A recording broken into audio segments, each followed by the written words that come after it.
এই হলুদ সাংবাদিক বলতাছি আমি।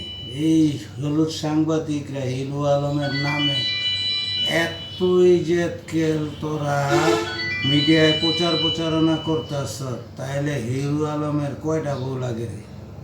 এই বেটারা তোরা এইটা প্রশ্ন করস না কে? এই বেটির লগে যা আছে 10টা বেটির লগে তাই আছে। একটা পুরুষ পোলার এতটি বউ লাগবো কে? এই রিয়ামনির লগে যেই বোধা আছে ওই রুশাদের লগে তাই আছে। তাইলে এতগুলা মহিলার লগে ওর এত বিয়া শাদিরই থাকবো কে? তোরা যে হলুদ সাংবাদিক তো ওই প্রশ্নটা করস না কে হিরো আলম দে যে আপনার এত বউ লাগে কে? এই নারীর লগে যা আছে ওই নারীর লগে তো তাই আছে। তো আপনার এতগুলা নারী কি কাজে লাগে?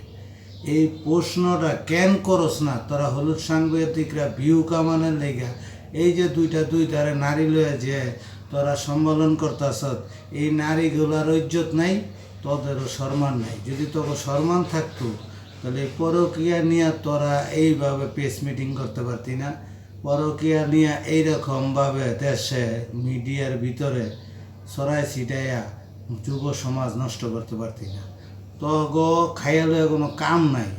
তোরা এই সব বাজেই নিয়া গোরস আর বাজেই নিয়া তোরা এই সম্মেলন করস আর তোরা এগুলা সারস। তগ হলুদ সাংবাদিক ইনকামও বালানা, তগ হলুদ সাংবাদিক মনে কর রুজি রোজগারও বালানা।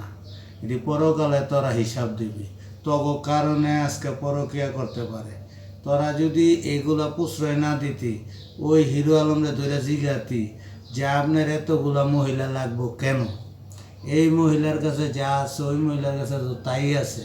তো কী কারণে এতগুলা মহিলার ইজ্জত বা এতগুলা মহিলার আপনি নষ্ট করলেন?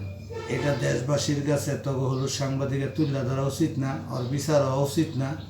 তোরা আর উল্টা এই দুইটা বেডিরে লইয়া সম্মেলন করতেছ, আর এটা এই যে মিডিয়ায় ছাড়তেছ, দেশের ছোট বুড়া বড় সবাই দেখতেছে, তাও কি ভালা কয়?